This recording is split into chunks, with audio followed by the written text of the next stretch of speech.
বিশ্বযুদ্ধ কি তবে সত্যিই থামছে? আন্তর্জাতিক সংবাদ সংস্থা রয়টার্স আজ এক বিশাল ব্রেকিং নিউজ দিয়েছে। কাতারের একটি হাই লেভেল কূটনৈতিক দল আজ সরাসরি তেহরানে ল্যান্ড করেছে।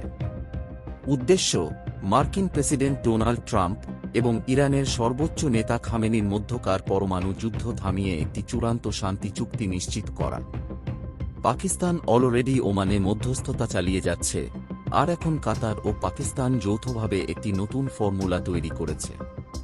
ট্রাম্পের দাবি ছিল ইরানকে তাদের ইউরেনিয়াম দেশের বাইরে পাঠাতে হবে, যা ইরান প্রত্যাখ্যান করেছে। কাতার এখন তেহরানকে বোঝাচ্ছে কিভাবে পরমাণু শক্তিও বজায় রাখা যায়, আবার আমেরিকার সাথে যুদ্ধ থামানো যায়। এই চুক্তির ওপর নির্ভর করছে বিশ্ব অর্থনীতির ভবিষ্যৎ। যদি কাতার এই মিশনে সফল হয়, তবে হরমুজ প্রণালী চিরতরে খুলে যাবে এবং বিশ্ববাজারে তেলের দাম স্বাভাবিক হবে। তবে ইরানের রেভলিউশনারি গার্ডস এখনও আমেরিকার সাথে যে কোনো চুক্তির বিরোধিতা করছে।